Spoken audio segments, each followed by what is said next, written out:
शुभकामनाएं आज के इस वीडियो में मैं आपको सुनाने वाला हूं। हरियाली तीज की व्रत कथा। लेकिन उससे पहले जान लेते हैं इस साल हरियाली तीज कब है। वैदिक पंचांग के अनुसार सावन माह के शुक्ल पक्ष की तृतीया तिथि 6 अगस्त 2024 को रात्रि 7:52 पर शुरू होगी। वहीं इस तिथि का समापन 7 अगस्त 2024 को रात्रि 10 बजे होगा। पंचांग को देखते हुए हरियाली तीज का व्रत 7 अगस्त 2024 को रखा जाएगा। दोस्तों, कुछ नियम जिनका पालन आपको हरियाली तीज के दिन करना है। सबसे पहले बात तो हरियाली तीज का जो व्रत होता है वह निर्जला रखा जाता है, तो ऐसे में आपको दिन भर जल या फिर अन्य ग्रहण नहीं करना चाहिए। व्रत करते समय आपको किसी भी प्रकार का कोई भी बुरा भाव अपने मन में नहीं आने देना है, किसी के प्रति बड़ा नहीं सोचना है, और खासकर व्रत वाले दिन आपको अपने पति से किसी भी प्रकार का लड़ाई झगड़ा, कोई भी क्रोध, कोई भी अपमान नहीं करना है। अगर आप ऐसा करती हैं तो आपका व्रत अधूरा माना जाता है। अगर आप इस व्रत को कर रही हैं तो साथ ही आपको ध्यान रखना है कि अपने घर में किसी भी बुजुर्ग, किसी भी बड़े का अपमान नहीं करना है। व्रत के दिन कहा जाता है कि दिन के समय सोना नहीं चाहिए। अगर स्वास्थ्य संबंधी कोई परेशानी है तो दिन के समय आप आराम कर सकते हैं। ऐसे में यह नियम आपके लिए नहीं है। इसके साथ ही कहा जाता है कि रात के समय जितनी देर तक हो सके उतनी देर तक जागरण करना चाहिए और भगवान शिवा और देवी पार्वती के भजन कीर्तन करना चाहिए। ऐसा कहा जाता है कि तीज के दिन भगवान गणेश, भगवान शिव और देवी पार्वती के साथ साथ उनकी सखियों की भी प्रतिमा बनाई जाती है, तो आपको ध्यान रखना है कि आप प्रतिमाएं हमेशा मिट्टी से बनाएं।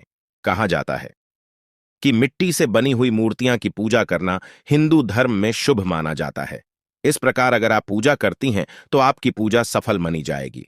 इसके साथ तीज की पूजा के बाद किसी भी गरीब विवाहित महिला को या अपने सास को या देवरानी, जेठानी, जो भी आपके घर में आपसे बड़ी है, आप उन्हें सुहाग की सामग्री दान में दीजिए। उन्हें भजन कर सकती हैं। उन्हें दान दक्षिण के साथ साथ और भी जो भी आपके समर्थ उसके अनुसार आप उन्हें कुछ ना कुछ गिफ्ट दे सकती हैं। आप इसके अलावा ब्राह्मण को भजन कर सकती हैं, उन्हें भी दान दे सकती हैं। तीज व्रत के अगले दिन भगवान शिवा और देवी पार्वती, इनके साथ साथ देवी पार्वती की सखियां और गणेश भगवान की पूजा के बाद ही आपको प्रसाद बांट कर व्रत खोलना चाहिए। वैसे तो इस व्रत को सुहागिन महिलाएं ही रखती हैं, लेकिन अविवाहित लड़कियां भी इस व्रत को रख सकती हैं। माना जाता है कि हरियाली तीज का व्रत रखना से विवाहित महिलाओं के पति की उम्र लंबी होती है, जबकि जो अविवाहित लड़कियां होती हैं उन्हें मनचाहा जीवन साथी भी प्राप्त होता है। सौभाग्य और श्रृंगार को समर्पित यह जो त्योहार होता है, इस दिन महिलाएं और लड़कियां हाथ पैरों में मेहंदी और अलता या फिर महाभार लगती हैं। कहा जाता है कि हरियाली तीज के दिन अगर पति पत्नी एक साथ मिलकर भगवान शिवा और देवी पार्वती की पूजा करते हैं तो उनके जीवन में जो भी दांपत्य जीवन से संबंधित परेशानियां हैं वह दूर हो जाती हैं।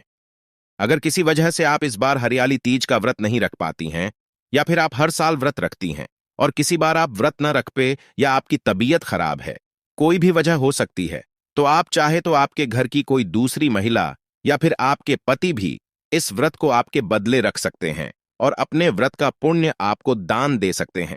ऐसा इसलिए करना चाहिए क्योंकि माना जाता है कि अगर इस व्रत को एक बार आपने प्रारंभ कर लिया तो फिर जीवन भर इस व्रत को रखना चाहिए। व्रत के दिन आप मां पार्वती को सिंदूर जरूर चढ़ाई। इसके साथ ही अगले दिन जब आप पूजा करते हैं तो भी देवी पार्वती को सिंदूर अर्पित करने के बाद ही आपको अपना व्रत खोलना चाहिए। हरियाली तीज की तैयारी एक दिन पहले से ही प्रारंभ हो जाती है। जैसे कि इस दिन सुहागन महिलाएं और कुंवारी कन्याएं हाथों में मेहंदी लगती हैं, अलता लगती हैं। इसके साथ ही सुहागन महिलाओं के मायके से श्रृंगार का समाज और फिर मिठाइयां उनके ससुराल भी भेजो जाता है। हरियाली तीज के दिन हरे रंग बहुत ज्यादा महत्वपूर्ण होता है, तो व्रत करने वाली महिलाओं को सुबह घर की साफ सफाई करने के बाद स्नान करना चाहिए और हरे रंग के वस्त्र पहने चाहिए। वैसे तो आज के दिन नए कपड़े भी पहन सकते हैं। साथ ही कहा जाता है कि पूजा करते समय आपकी विवाह की जो भी चुनरी है, यह विवाह का जो भी लहंगा या साड़ी आपने पहनी थी, आप पूजा करते समय उनको भी पहन सकती है। ऐसा करना भी अच्छा राहत है। इसके अलावा जो भी महिलाएं होती हैं वह सुबह एक सुहागिन की तरह 16 श्रृंगार करती है और उसके बाद पूरे विधि विधान से भगवान शिवा और देवी पार्वती जी की पूजा करती है।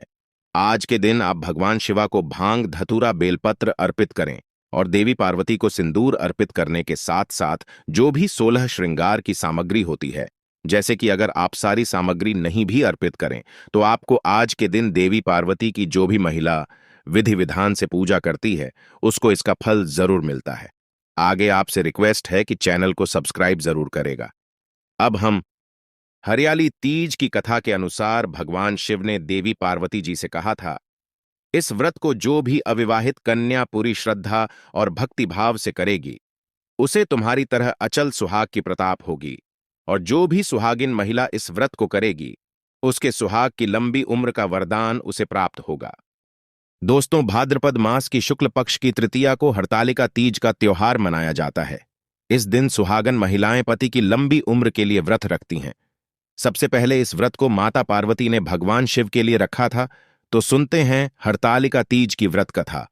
दोस्तों, हरियाली तीज व्रत कथा के अनुसार शिवजी ने माता पार्वती को इस व्रत के बारे में विस्तार पूर्वक समझाया था। मां गौरा ने माता पार्वती के रूप में हिमालय के घर जन्म लिया था। बचपन से ही माता पार्वती भगवान शिव को वर के रूप में पाना की अतिथि, और उसके लिए उन्होंने कठोर तप किया।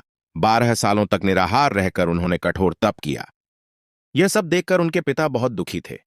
एक दिन नारद जी ने उनके पिता से आकर कहा कि पार्वती के कठोर तप से प्रसन्न होकर भगवान विष्णु आपकी पुत्री से विवाह करना चाहते हैं।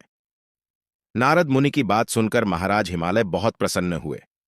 उधर भगवान विष्णु के सामने जाकर नारद मुनि बोले, महाराज हिमालय अपनी पुत्री पार्वती का विवाह आपसे करवाना चाहते हैं। भगवान विष्णु ने भी इसकी अनुमति दे दी। फिर माता पार्वती के पास आकर नारद जी ने इसकी सूचना दी कि आपके पिता ने आपका विवाह भगवान विष्णु से तय कर दिया है। यह सुनकर माता पार्वती बहुत निराश हुई।